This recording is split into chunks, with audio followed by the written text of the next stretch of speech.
6 a.m. hour with this here. New this morning, a woman accidentally smuggled 2 people in her car from Tijuana. So here's what police told us moments ago. This is pretty bizarre here. The woman drove across the border from Tijuana just before 5 in the morning to go to work here in San Diego. Now, she heard something in her trunk, so she pulled over in Sereno Valley. She opened the trunk and a man and woman were inside. They got out, they ran away. The woman called police, but they did not find the 2 people. Pretty shocking for that woman, but at least she called police, was cooperating with them, and yeah, no charges against her at this point. Day 2 of the preliminary hearing for Larry Millete, who is accused of killing his wife Maya. Time now is 6 a.m. Glad you're with us on this Thursday morning. I'm Eric Connert. And I'm Netta Irampour. Maya has been missing for over 2 years now. Her body has never been found. For the first time, we are hearing from witnesses in court. CBS 8's Dana Marie McNichol is live downtown now with a recap of day 1 and a look ahead at what's expected here in day 2. Good morning. Good morning, Eric and Netta. That's right. We were your eyes and ears inside the courtroom. And yesterday, during that hearing, we got a first look inside the Miliete's home from a forensic scientist specialist with the Chula Vista Police Department. He discussed some of the photos that he took during a search warrant on January 23rd, 2 weeks after Maya went missing. Take a listen. There was damage to the door leading to the main bedroom. The closet appeared to be completely full of clothing.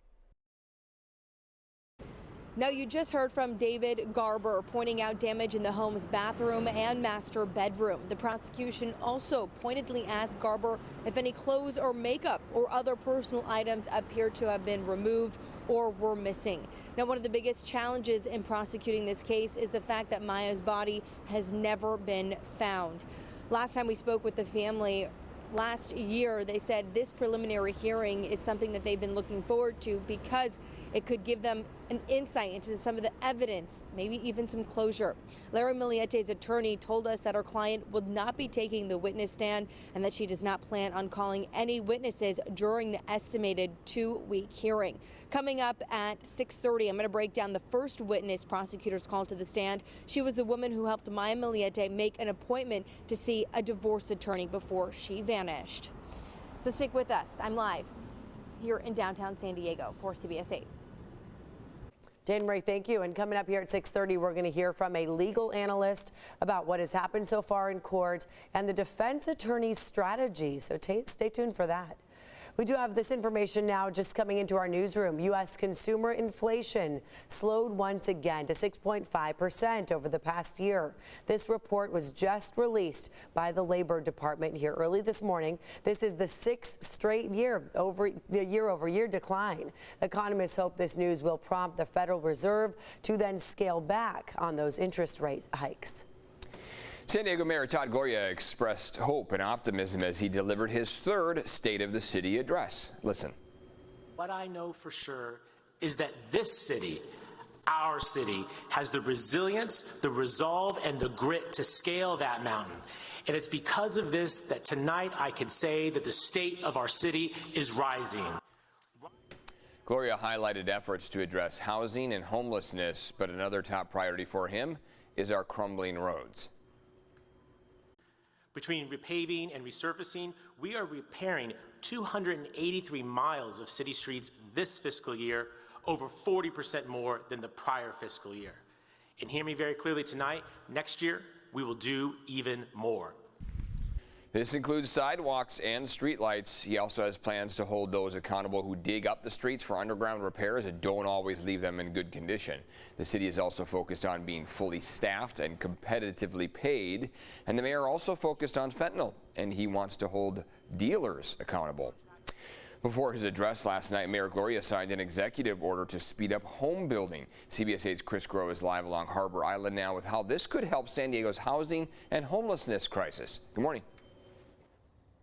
Yeah, good morning, Eric. And the idea here is to expedite those permits to make sure that they can get what could be 6 months of work done in 30 days. And if you go through the city of San Diego and you talk to San Diegans, ask them what they think the most pressing issues in our city would be, it would start with homelessness as well as with the housing shortage. And of course, those two things go hand in hand. And so what this executive order aims to do, of course, here is to try to get 100% of the housing permits that are currently outstanding done and approved by the city within 30 days. Now, he also orders and requires that the Development Services Department, quote, expeditiously hires new people to review and issue housing permits and to immediately implement contracts to address the permitting backlog. And look, this is an issue that we reported on back in October.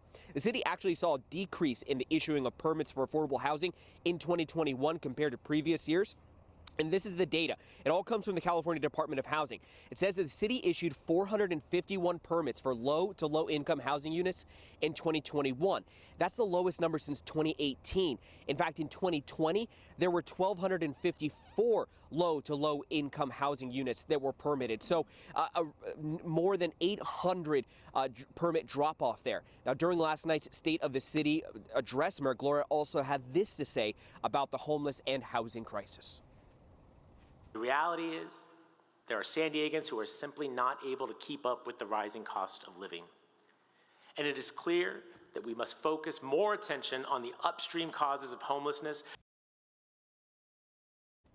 And here's a statement from Father Joe's Villages after that State of the City, as well as that executive order came out. It said in part, quote, increasing the number of affordable homes available to San Diegans is key to ending homelessness and another major factor in ensuring that our neighbors don't lose their current housing as rents and other prices rise across the county. His assurance of tenant protections will prevent more people from falling into homelessness. Of course, to read more about both the State of the City as well as this executive order, you can go to CBS8.com and click on that story link. Eric? All right, thanks for that, Chris. Mayor Todd Gloria wants to answer your questions. He will be in studio tonight at 6 p.m. on CBS 8. If you have something you'd like to ask him, text him your question to 858-571-8888. This morning, a local charity has a new proposal to help as many as 500 people get off the streets. The Lucky Duck Foundation wants to put 2 easy-to-build structures called sprung structures near Balboa Park. Now, these could help people who are considered at risk, like young adults aging out of the foster system, and seniors experiencing economic hardship. Then they could be paid to help clean up Balboa Park. Starting today, migrants can request asylum in the U.S. through an app. CBP One lets people make appointments with Customs and Border Protection to present themselves for inspection at a port of entry. CBP says this will reduce wait times and will create a safe and orderly process for all travelers. But some immigration advocates are concerned about privacy and say it could compromise asylum seekers' security.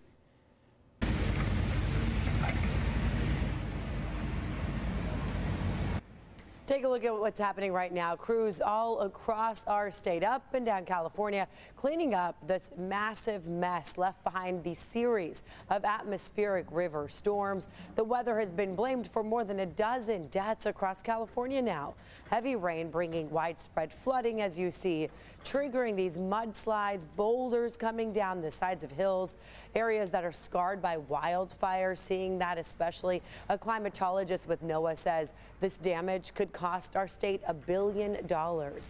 And this morning now, a man in Malibu counting his blessings after he narrowly dodged a boulder. Look what happened. It tumbled down a rain-soaked hillside, crushed his car right there. That's the steering wheel. Take a look at how this all happened Tuesday morning. The man had just stepped out of the car after getting a call from his girlfriend. I felt like goosebumps because if it wasn't for that call, hey, can you check on my bag? I probably wouldn't be here, or somebody else could have died. And I said, well, if I'm this lucky, I should probably play the lotto right now because that's really lucky, I feel. Wow, he stepped out to talk to his girlfriend, to check on a bag, and his car, as you see, was totaled. Another one was damaged. Nobody was hurt in all of that, but you saw how much it smashed that driver's side. I mean, that is incredible. If he was in the car, you can only imagine how terrible that would have been. Whew. Yeah, definitely should get a lottery ticket. Yeah, right. go. Wow.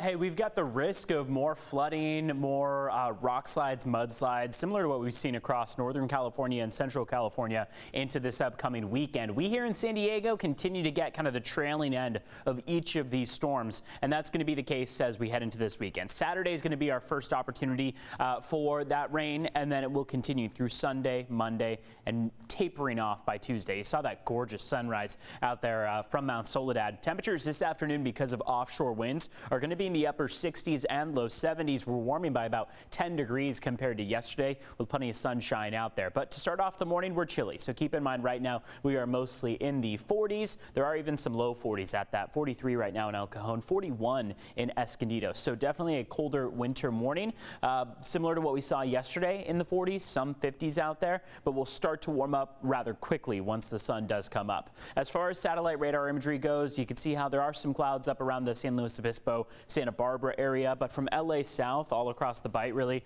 we're looking at a lot of sunshine for this afternoon. High surf advisory has now been extended through 10 p.m. on Sunday. That's because we are facing another wave of high surf. So what we're expecting is now 6 to 10 foot waves with sets of 12 in there. This is starting to move toward where we were late last week. Doesn't seem like any of the flooding out there will be as extreme. There's the possibility of some minor coastal flooding, but nothing quite compared to Friday of last week, for example. Afternoon highs today, upper 60s. You got clouds building in by the evening hours, so we'll have those passing clouds, but we also are expecting quite a bit of the sunshine and those nice warm temperatures on hand. Let's take a look at drive times as you head out the door. We are in the green out there. We've got pretty smooth speeds on the 5 southbound, the 78 westbound, and the 52 westbound to kick off your morning. CBS8.com/traffic has the latest on your drive times. Back to you.